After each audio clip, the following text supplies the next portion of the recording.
Hi guys. So 1927 అనుకున్న దానికంటే 2 సంవత్సరాల ముందే 1927లోనే సైమన్ కమిషన్ లేదా ఇండియన్ స్టాట్యుటరీ కమిషన్ని ఎంపైర్ ఏర్పాటు చేసిందని చెప్పాను. యాక్చువల్గా సైమన్ కమిషన్ ఇండియాకు వచ్చినప్పుడే అప్పటి governor general Irwin Simon commission తీసుకునే నిర్ణయాలకి అది చేసే రివ్యూకి ఎలాంటి ఆటంకం కలిగించకండి కమిషన్కి అని చెప్పేసి ఇర్విన్ గాంధీని కోరడం జరుగుతుంది. దాంట్లో భాగంగా గాంధీ డొమినియన్ స్టేటస్ అంశం దాంట్లో ప్రతిపాదించమని కోరుతాడండి. బట్ ఇర్విన్ ప్రామిస్ చేయమని కోరుతాడు, బట్ ఇర్విన్ రిఫ్యూజ్ చేస్తాడు ఆ అంశాన్ని. సో మొత్తానికి 1927 సైమన్ కమిషన్ ఏర్పాటు చేయబడితే 28 అంతా కూడా ఇండియాలో తిరుగుతుంది. అది ఆ సైమన్ కమిషన్ యొక్క రిపోర్టు ప్రకారము భారతీయ నాయకులందరితో కలిసి రౌండ్ టేబుల్ సమావేశాలు ఏర్పాటు చేస్తాము అని చెప్పేసి గతంలోనే ఇర్విన్ గాంధీకి చెప్తాడు కమిషన్ తిరుగుతున్న టైంలోనే. కమిషన్ లండన్కి బయలుదేరే ముందు సైమన్ కమిషన్ అంతా రివ్యూ చేసేసి రికమెండేషన్స్ వాళ్ళ యొక్క డేటా ఇచ్చేసి లండన్ బయలుదేరే ముందు నిరసనలు ఉన్నాయని చెప్పేసి బ్రిటన్లో పార్లమెంట్లో సెక్రటరీ ఆఫ్ స్టేట్ లార్డ్ బిర్కెన్హెడ్ భారతీయులకి అందరూ ఆమోదించదగ్గ, అన్ని వర్గాలు ఆమోదించదగ్గ రాజ్యాంగాన్ని తయారు చేసుకోగలిగేంత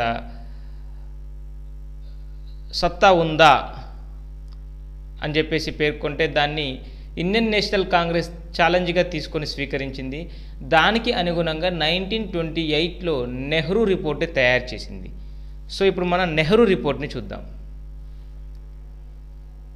ఆల్రెడీ చెప్పాను, సెక్రటరీ ఆఫ్ స్టేట్ ఛాలెంజ్ చేశాడు భారతీయులకి అందరూ ఆమోదించదగ్గ కాన్స్టిట్యూషన్ తయారు చేసుకునే యొక్క అవకాశం ఉందా అని.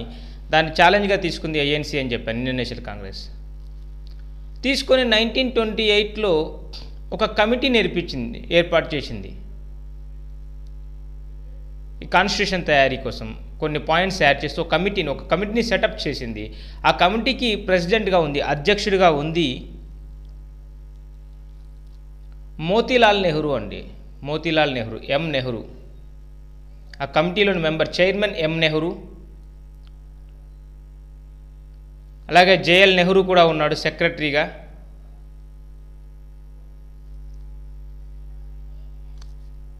జేఎల్ నెహ్రూ.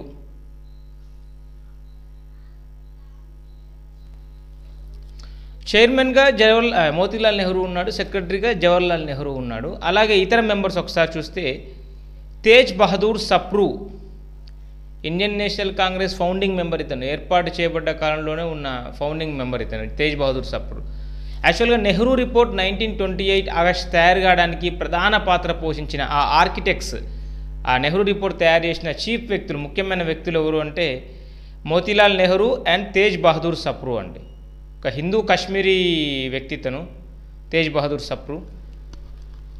మోతీలాల్ నెహ్రూ అండ్ తేజ్ బహదూర్ సప్రూ కీలక పాత్ర పోషించారు నెహ్రూ రిపోర్ట్ తయారు కావడానికి. అలాగే ఇతర మెంబర్స్ చూస్తే SC Bose, Subhash Chandrabose, MS Sardar, Mangal Singh, Ali Imam, GR Pradhan, Qureshi.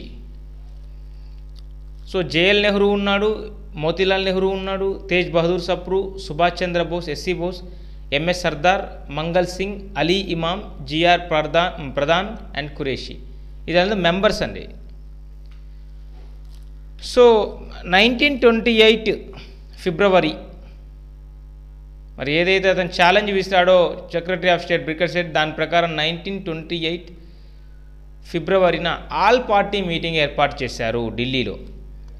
అన్ని పార్టీలు దానికి అటెండ్ అయ్యి వారి సలహాలు సూచనలకు అనుగుణంగా ఒక ముసాయిదా తయారు చేద్దామని చెప్పేసి ఆల్ పార్టీ మీటింగ్ ఏర్పాటు చేయడం జరిగింది. రాజ్యాంగ రచన కమిటీ వేసి ఆ డ్రాఫ్టింగ్ కమిటీకి ఆల్రెడీ చెప్పాను నేను. ఆ కమిటీకి వేసుకున్న డ్రాఫ్టింగ్ కమిటీకి చైర్మన్ మోతీలాల్ నెహ్రూ, సెక్రటరీగా ఉన్నది జవహర్లాల్ నెహ్రూ. సో దాని ప్రకారం ఫిబ్రవరిలో ఆల్ పార్టీ మీటింగ్ జరగడం జరిగింది. సో దాంట్లో తీసుకున్న కొన్ని ముఖ్యమైన అంశాలు ఏంటిదని ఒకసారి చూస్తే, ఆ నెహ్రూ రిపోర్ట్, ఒక రిపోర్ట్ తయారు చేశారు అన్ని కమిటీలోని మెంబర్స్ అందరూ కలిసి. డొమినియన్ స్టేటస్ కోరడము. డొమినియన్ స్టేటస్ అంటే క్షేత్రస్థాయిలో ఒక మోర్ లాగా, ఒక స్టాంప్ లాగా బ్రిటిష్ ఉంటుంది. ఏదైతే మిగతా దేశాలకి డొమినియన్ స్టేటస్ ఇచ్చాయో అదే లైన్స్ పైన డొమినియన్ స్టేటస్ ఇండియాకు కూడా ఇవ్వడము. అంటే పాలిటీ అండ్ అడ్మినిస్ట్రేషన్, పరిపాలన రాజకీయ వ్యవస్థ మొత్తం కూడా భారతీయుల చేతిలో ఉంటుంది. క్షేత్రస్థాయిలో ఎంపైర్ కింద ఉంటాం. అంటే ఒక రబ్బర్ స్టాంప్ లెక్క బ్రిటన్ ఉండాలి, మిగతా అంత polity and administration and control అంతా కూడా భారతీయుల చేతుల్లో ఉండాలనేది డొమినియన్ స్టేటస్. ఆ డొమినియన్ స్టేటస్ అనేది తీసుకురావడము, అంటే అలా రావడము డొమినియన్ స్టేటస్. దాంతోపాటుగా ఒక 19 ఫండమెంటల్ రైట్స్ని తయారు చేశారండి వీళ్ళు. ఫండమెంటల్ రైట్స్ని అంటే జస్ట్ రాజ్యాంగ పరంగా ఒక అధిపతి అధికారాలు మాత్రమే బ్రిటిష్ చక్రవర్తికి ఉంటాయి, మిగతా పాలిటీ అండ్ అడ్మినిస్ట్రేషన్ మొత్తం కూడా భారతీయుల చేతుల్లో ఉంటుంది. అది డొమినియన్ స్టేటస్. దాంతోపాటు ఒక 19 ఫండమెంటల్ రైట్స్ని ఏర్పాటు చేశారు, పేర్కొనడం జరిగింది. అలాగే బైకెమిరల్ శాసనసభ, పార్లమెంటరీ విధానాన్ని ఏర్పాటు చేయడము. అంటే ద్విసభ, లోయర్ హౌస్ అప్పర్ హౌస్ ఏదో ఉంటుందో ఆ పార్లమెంటరీ తరహా ప్రభుత్వాన్ని ఏర్పాటు చేయడము. భాషా ప్రాతిపదికన, లింగ్వాస్టిక్ లైన్స్ పైన ప్రావిన్స్ల విభజన, ఆ ప్రాంతాలను విభజించడం భాషా ప్రాతిపదిక పైన. కేంద్ర రాష్ట్రాల్లో పార్లమెంటరీ తరహా ప్రభుత్వం అని చెప్పాను, బైకెమిరల్ ద్విసభ విధానంలో పార్లమెంటరీ తరహా ప్రభుత్వాన్ని ఏర్పాటు చేయడం. అలాగే ముస్లింల యొక్క మతపరమైన హక్కులు కాపాడడం కోసం, సంస్కృతిపరమైన హక్కులు కాపాడడం కోసం కృషి చేయడము, అంటే రక్షణ కల్పించడము వారికి. దేశవ్యాప్తంగా రాష్ట్రాల మధ్య ఫెడరల్ విధానాన్ని తేవడము, సమాఖ్య తరహా విధానాన్ని తేవడము. దాంతోపాటు భారతదేశంలో మెజార్టీ పాపులేషన్ ఉన్న హిందువులు ఉన్నా కానీ సెక్యులర్ దేశంగా, లౌకిక దేశంగా ప్రకటించడము, భారతదేశాన్ని లౌకిక దేశంగా పేర్కొనడం లాంటి అంశాలన్నీ కూడా దీంట్లో చేర్చడం జరిగింది ఈ యొక్క నెహ్రూ రిపోర్ట్లో.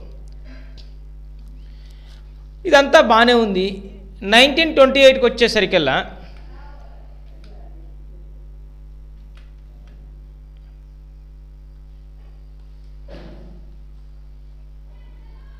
డిసెంబర్లో మళ్ళీ ఆల్ పార్టీ మీటింగ్ జరిగితే ముస్లిం లీగ్ తరపున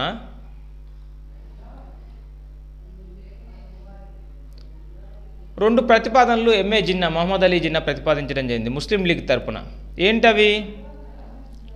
పార్లమెంట్లో 1/3 సీట్స్ ముస్లిమ్స్కి రిజర్వేషన్ చేసి ఉండాలి. అంటే 33% ఆఫ్ సీట్స్ అన్నీ కూడా ముస్లిమ్స్కి రిజర్వ్ అయి ఉండాలి పార్లమెంట్లో. రాష్ట్రాలకి పూర్తి హక్కులు కల్పించబడాలి, రాష్ట్రాలకు పూర్తి హక్కులు కల్పించబడాలి. ముస్లిం లీగ్ నుంచి వచ్చిన రికమెండేషన్స్ 1/3 సీట్స్ పార్లమెంట్లో ముస్లిమ్స్కి రిజర్వేషన్ చేయబడి ఉండాలి. కేంద్ర స్థాయిలో ఫెడరల్ విధానం ఉన్నా కానీ రాష్ట్రాలకు పూర్తి హక్కులు ఉండాలి. ఫెడరల్ పేరుతోనే కేంద్రం రాష్ట్రాలపైన ఆధిపత్యం చెలాయించొద్దు అనే ఉద్దేశం అన్నమాట. సో ఇది బేసికల్గా అడిగింది. సో ఏది అడిగినా కానీ ముస్లిం లీగు ఈ డిమాండ్లు పేర్కొనడము కొంత వైఫల్యానికి కారణము. అలాగే ఎస్సీ బోస్, జేఎల్ నెహ్రూ లాంటి వాళ్ళు ఇలాంటి పరిస్థితుల్లో కూడా డొమినియన్ స్టేటస్ ఏంటి, కంప్లీట్ స్వాతంత్రం కావాలి, పూర్ణ స్వరాజ్ కావాలి అని పేర్కొనడము ఈ నెహ్రూ రిపోర్ట్ తర్వాత పరిగణలోకి తీసుకోకుండా వదిలేయడం జరిగిందండి. ల్యాప్స్ అయిపోయింది తర్వాత. అంటే లీడర్లు ఒక పక్క హిందూ మహాసభ పేర్కొంటూ ఉంది ఏమని, 1/3 సీట్స్ ముస్లిమ్స్కి ఇవ్వడానికి అవకాశం లేదు అని చెప్పేసి. అలాగే ఎస్సీ బోస్, జేఎల్ నెహ్రూ లాంటి వారు ఇంకా డొమినియన్ స్టేటస్ ఏంటి, పూర్తి స్వాతంత్రం కావాలి మనకి, డొమినియన్ స్టేటస్ అవసరమే లేదు అని చెప్పేసి వాళ్ళు పేర్కొనడము. సో ఇలా జరిగినాయి. సో మొత్తానికి అన్ని వర్గాలు ఏ రకంగా కూడా సాటిస్ఫై కాలేదు ఈ యొక్క నెహ్రూ రిపోర్ట్తో. అందుకే నెహ్రూ రిపోర్ట్ తర్వాత పెద్దగా ప్రాధాన్యతని సంతరించుకోలేదు, కోల్పోయింది ప్రాధాన్యత. ఇంకా 1929లో ఇండియన్ నేషనల్ కాంగ్రెస్ సెషన్ జరుగుతుంది లాహోర్లో. ఆ లాహోర్ సెషన్లో నెహ్రూ రిపోర్ట్ల అంశాలన్నీ కూడా పక్కన పెట్టేస్తారు. ఆ డొమినియన్ స్టేటస్ అంశం పక్కన పెట్టేసి పూర్తిగా పూర్ణ స్వరాజ్ రెజల్యూషన్ని పాస్ చేస్తారు. అందుకే నెహ్రూ రిపోర్ట్ ల్యాప్స్ అయిందనేది దానికే నేను. సో ఇది 1928 డిసెంబర్ ఆల్ పార్టీ మీటింగ్ మళ్ళీ సెకండ్ టైం అయిన తర్వాత రకరకాల డిమాండ్ల మధ్య నెహ్రూ రిపోర్టు ఏ వర్గాన్ని కూడా పూర్తిగా సాటిస్ఫై చేయలేకపోయింది. అలాగే ఇక్కడ 1929లో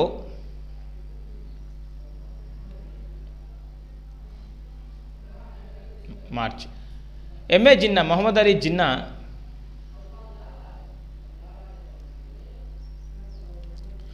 ముస్లిం లీగ్ తరపున ఒక 14 అంశాలని 14 పాయింట్ ఫార్ములా అంటాం మనం.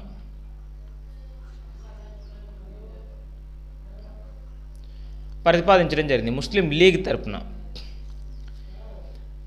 ఏదైతే ముస్లింల యొక్క సామాజిక సంస్కృతి హక్కులు కాపాడడంతో పాటు వాళ్ళకి రిజర్వేషన్లు ఇవ్వడం అనే అంశం గతంలో కూడా ఉంది నెహ్రూ రిపోర్ట్లో. కానీ మత ప్రాతిపదికన నియోజకవర్గాలు కమ్యూనల్ లైన్స్ పైన కాన్స్టిట్యూషన్ ఏర్పాటు చేసే విధానానికి స్వస్తి చెప్పి ఇతర అంశాలు రిజర్వేషన్ కల్పించే అంశాన్ని నెహ్రూ రిపోర్ట్ పట్టుకొచ్చింది. బట్ 1929 ఎంఏ జిన్నా ప్రతిపాదించిన 14 పాయింట్ ఫార్ములా ఇప్పుడు నేను చెప్తున్నది, దానికి దీనికి తేడా ఉంది. పిఎస్సిస్లో పబ్లిక్ సర్వీస్ కమిషన్లో ముస్లింలకు రిజర్వేషన్లు కల్పించడము, 14 పాయింట్ ఫార్ములాలో అన్నీ చెప్పడం లేదు. ముస్లింల యొక్క హక్కులు కాపాడము, ప్రత్యేక గుర్తింపు ఇవ్వడము, సాంస్కృతిక హక్కులు కాపాడడం ఇవన్నీ ఉన్నాయి. దాంతోపాటు పిఎస్సిల్లో ముస్లింస్కి ప్రత్యేక రిజర్వేషన్లు కల్పించడం, బాంబే నుంచి సింధ్ ప్రావిన్స్ని ఏర్పాటు చేయడం, ప్రెసిడెన్సీని బాంబే, గుజరాత్, సింధ్ అంతా ఒకటే ప్రెసిడెన్సీ. బాంబే నుంచి సింధ్ ప్రెసిడెన్సీని ఏర్పాటు చేయడము ప్రావిన్స్ని. సెంట్రల్ క్యాబినెట్లో అంటే మినిస్టర్లో, కేంద్ర ఎగ్జిక్యూటివ్ మినిస్టర్లో, సెంట్రల్ మినిస్టర్లో 1/3 పదవులు ముస్లిమ్స్కి కేటాయించడం. గతంలో ముస్లిం లీగ్ తరపున జిన్నా ఏం చెప్పాడు, 1/3 పార్లమెంటరీ సీట్లు కూడా ముస్లిమ్స్కి ఉండాలని పేర్కొన్నాడు. దాన్ని హిందూ మహాసభ అపోజ్ చేసింది. ఇప్పుడు మహమ్మద్ అలీ జిన్నా 14 పాయింట్ ఫార్ములా గురించి చెప్తున్నాను నేను. 1/3 సెంట్రల్ క్యాబినెట్ అండ్ మినిస్ట్రీస్ కూడా ముస్లిమ్స్కి ఇవ్వాలని పేర్కొంటున్నాడు తన 14 పాయింట్ ఫార్ములాలో. అలాగే రాష్ట్రాల ఆమోదం లేకుండా రాజ్యాంగ సవరణ చేయకూడదు. పూర్తిగా అన్ని రాష్ట్రాల ఆమోదం ఉంటూనే కాన్స్టిట్యూషనల్ అమెండ్మెంట్ చేయాలి, రాజ్యాంగ సవరణ చేయాలి అనేది కూడా ఎంఏ జిన్నా 14 పాయింట్ ఫార్ములా. ఈ ఎంఏ జిన్నా 14 పాయింట్ ఫార్ములా అయినా సరే, 1928 మార్చి నెహ్రూ రిపోర్ట్ అయినా సరే పెద్దగా ప్రాధాన్యత సంతరించుకోలేదు. ఎందుకంటే ఆ తర్వాత 1929లో జరిగిన లాహోర్ సెషన్లో పరిస్థితి అంతా మారిపోయింది. ఈ లోపల సివిల్ డిసోబీడియెంట్ మూవ్మెంట్ లాంచ్ అవుతుంది. ఆ తర్వాత కొంతకాలానికి అవుట్బ్రేక్ ఆఫ్ వరల్డ్ వార్ 2 అవుతుంది. ఆ తర్వాత క్విట్ ఇండియా మూవ్మెంట్తో హిందూ ముస్లింల మధ్య వేర్పాటువాదాలు మరింత బలంగా తయారై ఫైనల్గా పార్టీషన్ జరుగుతుంది, భారతదేశాన్ని విభజన జరుగుతుంది. సో ఇది బేసికల్గా నెహ్రూ రిపోర్ట్, అలాగే M A Jinnah 14 point formula. So next మనం 1929 లాహోర్ సెషన్లో తీసుకున్న నిర్ణయాల గురించి చూద్దాం.